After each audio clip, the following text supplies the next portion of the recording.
చిన్న ఇంజెక్షన్ ద్వారా మోకాలు మరియు నడుము నొప్పులకు దీర్ఘకాలిక పరిష్కారం. డాక్టర్ ప్రకాష్ గుడిపూడి. సంప్రదించండి. Allied's pain and pain management centre, Hyderabad. రాజకీయాల కోసం కుటుంబంలో కలహాలు రేపుతున్నారంటూ జగన్మోహన్ రెడ్డి హాట్ కామెంట్లు అయితే చేసిన పరిస్థితి కనిపిస్తుంది. ఈ అంశంతో మనతో మాట్లాడడానికి టీడీపీ పాలిట్ బ్యూరో సభ్యులు బాగున్నారు. ఆయనతో మాట్లాడుతారు. సార్, అలా చూస్తారంటే షర్మిల కాంగ్రెస్ పార్టీలోకి జాయిన్ అయ్యేది ఈ రోజు. అయితే నిన్న జగన్మోహన్ రెడ్డి రాజకీయాల కోసం కుటుంబాల్లో కలహాలు రేపుతున్నారు, చిచ్చులు పెడుతున్నారంటూ పరోక్షంగా ప్రతిపక్ష పార్టీ టీడీపీని అంటున్న పరిస్థితి. రాజకీయాల కోసం సొంత కుటుంబ సభ్యుల్ని కడతెరిచినటువంటి చరిత్ర జగన్మోహన్ రెడ్డి కుటుంబంలో. ఎందుకంటే ఎవరు చంపారు బాబాయ్ని? హూ కిల్డ్ బాబాయ్ వివేకానంద రెడ్డి అని అడుగుతూ ఉన్నాం. ప్రజలు అడుగుతున్నారు.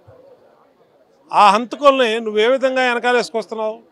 అవినాష్ రెడ్డిని ఏ విధంగా నువ్వు నీ సొంత పోలీసుని, సిబిఐ పోలీసు వస్తే నీ సొంత పోలీసుని పెట్టి ఏ విధంగా నువ్వు కాపాడావు? కర్నూలులో 5 రోజులు వాళ్ళని సిబిఐ పోలీసుల్ని 30 తిప్పలు పెట్టి 3 చెరువులు నీళ్ళు తాగిచ్చావు. గొడ్డల పోటుని గుండెపోటు అన్నావు. ఎన్ని తెలుసు. అలాగే కుటుంబాలను ఎడదీయాల్సిన అవసరం ఎవరికి ఉంది? నీ తల్లిని, విజయలక్ష్మి గారిని ఎవరు తీశారు పోస్టులోంచి? పార్టీ పోస్టులోంచి చంద్రబాబు నాయుడు గారు తీశారా? ఆ పోస్ట్ ఏంటి? వైఎస్ఆర్ కాంగ్రెస్ పార్టీ గౌరవ అధ్యక్షురాలు. అలాంటిది ఆ పోస్ట్ని ఎవరు తీశారు? తెలుగుదేశం పార్టీ తీసిందా? చంద్రబాబు గారు తీశాడా? ఏం మాట్లాడుతున్నావు? నీ షర్మిల, నీ సొంత చెల్లి తెలంగాణలో ఎందుకు పెట్టింది పార్టీ? నీ కోసం పాదయాత్ర చేసి, నీ కోసం 3000 కిలోమీటర్లు తిరిగి, నీ కోసం జైల్లో ఉన్నప్పుడు తిరిగి నువ్వు వాడుకొని వదిలేస్తున్నాడు నువ్వు. నేను వదిలిన బాణాన్ని అన్నావు. ఇవాళ వెనక్కి తిరిగి వస్తుంది బాణం. నిన్ను ఎక్కడ గుచ్చుకుంటుందో మామూలు గుచ్చుకోదు. గుచ్చుకున్న తర్వాత తెలుస్తుంది. అప్పుడు నీకు అనిపిస్తుంది. కాబట్టి కుటుంబాలని విడదీయాల్సిన అవసరం తెలుగుదేశం పార్టీకి లేదు.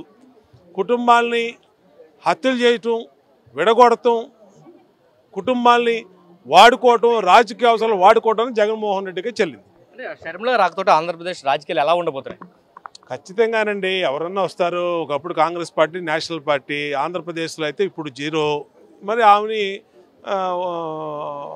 అధ్యక్షురాలు అని మీడియాలోనే కథనాలు వస్తున్నాయి. చూద్దాం ఏం పోస్ట్ ఇస్తారో ఏంటి ఇస్తారో. రాజకీయాల్లో ఎవరైనా రావచ్చు, ఎవరైనా వెళ్ళొచ్చు. ఏ పార్టీనైనా ప్రజలు మన్ననలు పొందొచ్చు. దానికి ఆమె ఎంతవరకు అనేది మనం ఇప్పుడే స్పెక్యులేషను, ఊహాగానం ఎందుకు చేయాలి? ముందుంది కదా ముసళ్ళ పండగ. అన్నీ చూస్తాంగా, ఖచ్చితంగా చూస్తాం. సెంట్రల్ నియోజకవర్గానికి సంబంధించి అభ్యర్థుల మార్పు అంశం కూడా కాంగ్రెస్ పార్టీలో కాకరేపుతుందని చెప్పొచ్చు. పశ్చిమ నియోజకవర్గానికి సంబంధించిన ఎమ్మెల్యేని సెంట్రల్కి వేశారు. సెంట్రల్లో ఉన్న ఎమ్మెల్యేకి టికెటే లేకుండా చేసిన పరిస్థితిలో వైసీపీలో గందరగోళం, టీడీపీగా మీరు ఎందుకంటే ఈ నియోజకవర్గంలో మీరు అభ్యర్థిగా కూడా ఉన్నారు. ఇప్పుడు పశ్చిమ నియోజకవర్గంలో చల్లని కాస్త అయినటువంటి వెల్లంపల్లి సెంట్రల్ నియోజకవర్గంలో ఎలా చెల్లుతాడు? అక్కడ అమ్మవారి గుళ్ళో విగ్రహాలు కొట్టేశారు, కొబ్బరి చెప్పులు కొట్టేశారు, ప్రసాదాలు కొట్టేశారు, అన్ని భవన నిర్మాణాల్లో అవినీతులు చేశారు. అక్కడ 21 మంది వైసీపీ కార్పొరేటర్లో 18 మంది 19 మంది ఇతని మీద వ్యతిరేకంగా రిపోర్ట్ ఇచ్చారు. అక్కడ చెల్లని కాసైనోడు సెంట్రల్ నియోజకవర్గంలో ఎలా చెల్లుతాడు?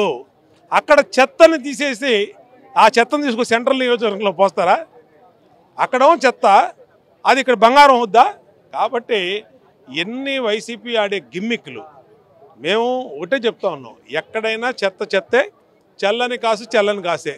అక్కడే చల్లనప్పుడు ఇక్కడ అసలు పావలా కూడా పనికిరాడు. ఈడన్నా పావలాగాడు. ఇక్కడ మావాడు ఇప్పుడు ఉన్నటువంటి ఎమ్మెల్యే 10 కోట్ల దగ్గర వేసాడు. కానీ ఇతను రేపు కంప్లీట్గా 10 కోట్లు కూడా వచ్చే పరిస్థితి ఇతనికి ఉండదు. అది వాస్తవం. అంటే షర్మిల కాంగ్రెస్లోకి రావడం వల్ల అంతిమంగా టీడీపీకి లాభం వస్తుందంటే కూడా విశ్లేషణలు వినిపిస్తున్న పరిస్థితి. ఎందుకంటే వైసీపీ ఓటు ప్రధానంగా చేలబోతుంది. వైసీపీ నుంచి చాలామంది ఎమ్మెల్యే కాంగ్రెస్లోకి వెళ్ళే అవకాశం ఎక్కువ కూడా కనిపిస్తున్న పరిస్థితి. వైసీపీ మునిగిపోయే నావా అయిపోయింది. YCP chapter close. ఇంకా మీరు ఉన్నే మీడియా జాకీలేసి లేపుతుంది కొన్ని మీడియా కొంతమందిని. కానీ మీడియాలో వచ్చినటువంటి పరిణామాలు కానీ చూస్తే ఇక్కడ రోజుకొక ఎమ్మెల్యే, సొంత తాడేపల్లి ఎమ్మెల్యే ఎవడు? ఆళ్ళ రామకృష్ణారెడ్డి. ఎవడు? జగన్మోహన్ రెడ్డి. అంటే మొన్నటి దాకా పగలు రాత్రి గురకావాళ్ళలాగా ఆ కాలవొట్లు వెంబట లాఠీలు వేసి తిరిగేవాడు. అలాంటి వాడు నీ పార్టీ వద్దు, నువ్వు వద్దు, నీ ఎమ్మెల్యే పదవి వద్దని చెప్పి తాడేపల్లి సొంత ఇంటి జగన్మోహన్ రెడ్డి ఉన్న ఇంటి దగ్గర ఉన్న ఎమ్మెల్యేనే, నీ సామాజిక వర్గ ఎమ్మెల్యేనే బయటకు వచ్చాడు. అంటే ఏంటి? ఎవడి మీద కోపంతో వచ్చాడు? నువ్వేమి అసమర్థుడు కాబట్టి, అవినీతిపరుడు కాబట్టి, నువ్వేమి చేయలేదు కాబట్టి బయటకు వచ్చాడు. ఇవాళ 90 మంది ఎమ్మెల్యేలు బయటకు రావడానికి సిద్ధంగా ఉన్నారు. 90 మంది 175 మంది సీట్లు అనౌన్స్ చేయడానికి రేపు సాక్షి పేపర్లో యాడ్ పడబోతా ఉంది. వైసీపీలో పోటీ చేసే అభ్యర్థులు కావాలను అని. అది వైసీపీ పరిస్థితి. అయిపోయిన వైసీపీ గురించి మాట్లాడుకోవటం అనవసరం. ఎక్స్పైరీ డేట్ వచ్చేసిన దానికి టైమే బీయింగ్ ఇప్పుడు ఆ 2 months ఎలక్షన్ డేట్ రావడమే కారణం. ఆ ఎలక్షన్ డేట్ వస్తే వీళ్ళందరూ సర్దుకొని వెళ్ళిపోతారు.